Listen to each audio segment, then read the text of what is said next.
Hello friends, welcome to my YouTube channel right to education. मैं हूं मर्जी। तो फ्रेंड्स, यहां पर हम बात करने वाले प्रारंभिक शिक्षक भर्ती को लेकर, मतलब 7वें चरण के शिक्षक बहाली को लेकर, जिसमें आपको पता है कि टोटल 80,000 पद पे जो है वो आपके शिक्षक भर्ती होंगे। और क्या है कि जुलाई के लास्ट तक जो है वो आपको इसका विज्ञापन देखने को मिलेगा, जो कि बिहार गवर्नमेंट के द्वारा जो है वो बोला गया है। लेकिन यहाँ पर ये बताया गया कि प्राइमरी में, मतलब कक्षा 1 से 5 तक से जो है वो बीएड को बाहर किया जाए, ऐसा मैं नहीं, बल्कि इस लेटर में जो है वो जिक्र किया गया। तो इसके बारे में हम डिटेल में जो है बात करेंगे। इनके द्वारा यही कहा गया है कि जो आपके 7वें चरण की शिक्षक बहाली होने वाली है, जो कि जुलाई के लास्ट तक इसका विज्ञापन देखने को मिलेगा, तो उसमें जो है बीएड वालों को प्राथमिक में ना शामिल किया जाए। ऐसा क्यों है, यहाँ पर जो है आप देखेंगे तो डिटेल में जो है आपको समझ में आ जाएगा। दरअसल ये जो मामला मतलब उठाने वाले हैं या फिर शिकायत दर्ज किए हैं धनंजय कुमार, यहाँ पर आप देख सकते हैं धनंजय कुमार। यहाँ पर जो है वो मामला किस तरीके से जो है वो इस तरीके से जो है वो सामने आया कि प्राथमिक से जो है वो बीएड को बाहर किया जाए, मतलब प्राथमिक में जो है बीएड को ना शामिल किया जाए। यहाँ पर आप देखेंगे तो इन्होंने जो है वो 27 मई को, मतलब परसों दिन जो है इन्होंने जो प्राथमिक शिक्षा निदेशक हैं बिहार सरकार के, उनके द्वारा जो है उनके पास जो है ये लेटर भेजा गया है। यहाँ पर आप सब्जेक्ट देखेंगे, जो कि सब्जेक्ट से आपको समझ में आ जाएगा। तो यहाँ पर बताया गया कि छठे चरण के शिक्षक नियोजन बहाली पर जो है लंबित न्यायालय के मुकदमों के विषय में जो है अवगत कराने, साथ ही नवनियुक्त शिक्षकों के वेतन भुगतान पर रोक लगाने तथा 7वें चरण की शिक्षक बहाली न्यायालय में लंबित मामलों पर आदेश आने तक जो है रोक लगाने के संदर्भ में, मतलब इनके द्वारा यही कहा गया कि जो छठवें चरण की शिक्षक बहाली है, जिसमें मतलब नए टीचरों का जो है वो नियुक्ति किया गया है, तो उनके वेतन भुगतान पर जो है वो रोक लगाया जाए। बाकी सातवें चरण के लिए जो है बहुत सारे मामले जो हैं वो कोर्ट में लंबित हैं, तो जब तक उनके फाइनल डिसीजन नहीं आते हैं तब तक जो है वो 7वें चरण के शिक्षक बहाली जो है वो आपकी रोक लगाई जाए। यहाँ पर जो है इसके बारे में जो है वो इनका जो है वो सब्जेक्ट है। बाकी यहाँ पर आप देखेंगे तो एक एक पॉइंट के बारे में जो है मतलब हर एक बात जो है वो डिस्कस किया गया है। बाकी हम यहाँ पर बात करेंगे बीएड को लेकर कि बीएड को प्राइमरी में ना शामिल किया जाए, ऐसा मतलब कहाँ जिक्र किया गया है। तो यहाँ पर आप देखेंगे सेकेंड पॉइंट पे, तो यहाँ पर जो बताया गया है कि यहाँ पर रिट वगैरह संख्या कि यह याचिका सुप्रीम कोर्ट में लगाई गई है, जिस पर अभी सुनवाई चल रही है। जब राजस्थान की जोधपुर खंडपीठ द्वारा एनसीटी गजट अपनी प्रभावी तारीख 28 जून 2018 से ही रद्द कर दी है, मतलब 28 जून 2018 से जो है वो एनसीटी ने बीएड को प्राइमरी में शामिल कर दिया था। तो राजस्थान हाईकोर्ट ने जो है इसकी अधिसूचना जो है वो रद्द कर दी है। रद्द है कि सूचना बिहार सरकार शिक्षा विभाग को जो है वो दिया गया, मतलब एनसीटी ने जो राजस्थान हाईकोर्ट ने एनसीटी का अधिसूचना रद्द किया था, वो मामला जो है वो राजस्थान सरकार के पास भी है। मतलब राजस्थान सरकार भी जानती है कि प्राइमरी में बीएड वाले एलिजिबल नहीं है, जब से जो है वो राजस्थान हाई कोर्ट ने जो है एनसीटी की अधिसूचना रद्द कर दी थी। फिर यहाँ पर देखेंगे तो इस बात को दरकिनार करके विभाग द्वारा छठे चरण की नियुक्ति प्रक्रिया जो है वो जारी रखी गई है। मतलब यहाँ पर क्या है कि जब राजस्थान हाईकोर्ट ने जो है मतलब प्राइमरी से बीएड को बाहर कर दिया और एनसीटी की अधिसूचना जो है वो रद्द कर दिया, उसके बावजूद भी आपको पता है कि अभी तक भी जो है वो छठवें चरण की नियुक्ति प्रक्रिया जो है वो चल रही है। तो यहाँ पर बताया गया कि बिहार गवर्नमेंट के पास ऐसा संज्ञान है कि राजस्थान हाईकोर्ट ने एनसीटी की अधिसूचना रद्द कर दी है, उसके बाद भी जो है वो छठे चरण की नियुक्ति प्रक्रिया जो है बिहार गवर्नमेंट किस आधार पर जो है कर रही है, ऐसा जो है शिक्षक निदेशक के पास जो है लेटर में मतलब जो एप्लीकेशन है इसको भेजकर जो है वो जिक्र किया गया है। फिर आप यहाँ पर देखेंगे तो यहाँ पर बताया गया कि याचिका लगाई गई है। महोदय, एनसीटी अधिसूचना 28 जून 2018 रद्द हो जाने के बाद जो है बहुत सारे राज्य जो हैं वो न्यायालय आदेशों के उपरांत बीएड को कक्षा 1 से 5 तक बहाली प्रक्रिया से जो है वो दूर रखे हैं। और इसमें खास करके आपको पता है कि राजस्थान एक आपका हो गया, फिर उसके बाद शायद पंजाब में भी जो है यही हाल है।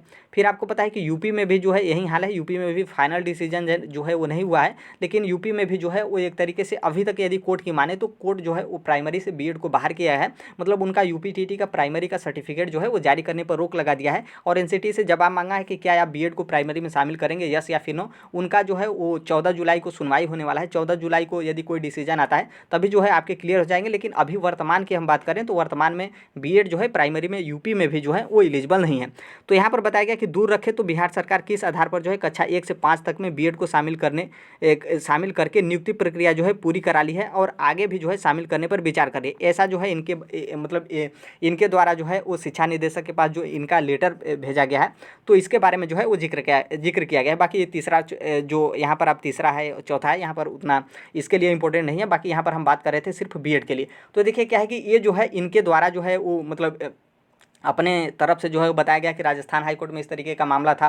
फिर उसके बाद जो है राजस्थान हाईकोर्ट में जो मामला हुआ उसके बावजूद भी आपको जो है संज्ञान में दिया गया कि छठवें चरण की जो नियुक्ति प्रक्रिया है उसमें जो है अब बीएड को न शामिल किया जाए, या फिर जब जो है एनसीटी का पूरा मतलब मामला क्लियर हो जाएगा, जो भी न्यायालय में लंबित मामले हैं वो क्लियर नहीं हो जाता तब तक जो है उसके बावजूद भी आप क्यों जो है ज्वाइनिंग लेटर जो है वो बिहार सरकार दे रही है। यहाँ पर जो है कैंडिडेट का यही मांग है। और 7वें चरण की जो शिक्षक बहाली प्रक्रिया होने वाली है, जो कि जुलाई में इसका विज्ञापन वगैरह जो है वो आपको देखने को मिलेगा, ऐसा गवर्नमेंट गवर्नमेंट के द्वारा बोला गया है।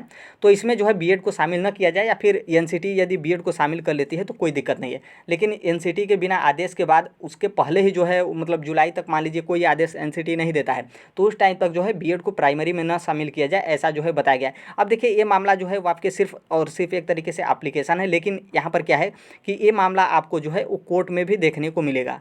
ये मामला जो है वो आपको कोर्ट में भी देखने को मिलेगा, क्योंकि नॉर्मल सी बात है जो डीएलएड वाले कहीं के भी हैं वो संगठन बनाकर जो है वो कोर्ट में चले ही जाते हैं। अब देखिए यहाँ पर क्या है कि मामला सिर्फ और सिर्फ जो है वो शिक्षा निदेशक के जो बिहार के प्राथमिक शिक्षा विभाग हैं उनके पास जो है वो भेजा गया है। लेकिन यदि मान लीजिए नहीं उन लोग सुनते हैं या फिर रोक नहीं लगाते हैं उस पर, तो कहीं ना कहीं ये मामला जो है वो आपके कोर्ट में जाएगा। और कोर्ट में जाएगा तो देखिए क्या है कि कोर्ट ये डिसीजन नहीं करेगा कि हम बीएड को यस या नो करेंगे, वो सिर्फ और सिर्फ यही कहेगा कि एनसीटी का जो भी अधिसूचना है उसको उसके आने तक जो है वो हम वेट करते हैं, और वेट करने के बाद ही जो है वो हम कंफर्म, क्योंकि एनसीटी के आधार पर ही जो है आपको बीएड को प्राइमरी में या फिर प्राइमरी में जो है शामिल किया जाता है और प्राइमरी में से जो है वो बाहर किया जाता है। तो एनसीटी का जब तक जो है कोई फाइनल डिसीजन नहीं आ जाता तब तक जो है कोई क्लियर आप नहीं कर सकते हैं।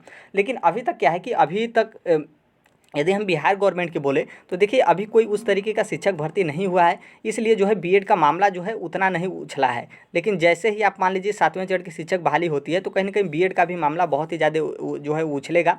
और यदि एनसीटी फाइनल नहीं करती है तब तक जो है वो आपके मतलब पेंडिंग ही रहेंगे, यस या नो नहीं हो पाएंगे कि आपको जो है अंदर किया जाएगा या फिर बाहर किया जाएगा। तो थोड़ा सा एनसीटी की अधिसूचना को वेट करना पड़ेगा। और एनसीटी जो है वो 14 जुलाई जो है वो डेट मांगा गया है इलाहाबाद हाई कोर्ट के द्वारा, और इलाहाबाद हाई कोर्ट में जो है एनसीटी अपनी बात रखेगी कि हम बीएड को प्राइमरी में शामिल करेंगे या फिर नहीं शामिल करेंगे। और यहाँ पर शामिल कर लेती है, मतलब एनसीटी यस कर लेती है बीएड को प्राइमरी के लिए, तो राजस्थान में भी जो है वो बीएड एलिजिबल हो जाएंगे। बाकी यदि नो कर देती है तो अब ऐसा बिल्कुल आप मत सोचिएगा कि बिहार में जो है वो मतलब प्राइमरी में जो है वो बीएड वाले एलिजिबल ही रहेंगे, ऐसा बिल्कुल नहीं। यदि एनसीटी बोल देती है कि हम प्राइमरी में जो है वो नहीं शामिल करेंगे तो बिहार में भी ऑटोमेटिक हो जाएगा। 6वें चरण में भी जिन लोगों की नियुक्ति प्रक्रिया बाकी है उन लोगों का भी जो है वो नहीं हो पाएगा। इतना आप ध्यान रखिएगा, ऐसा नहीं है कि 7वें चरण के लिए रोक लगाया जाएगा। जब एनसीटी जो है वो अधिसूचना जारी कर देगी कि हम बीएड को नहीं लेते हैं या फिर बीएड को लेते हैं, तभी से जो है वो प्रभावी रूप से लागू हो जाएगा। बाकी जिनका पहले नियुक्ति वगैरह मिल गया है उनको कोई दिक्कत नहीं होगा। बाकी जो नए लोग हैं भले ही 6वें चरण में ही होंगे, लेकिन तो भी जो है उनको नियुक्ति वगैरह जो है वो नहीं दिया जाएगा।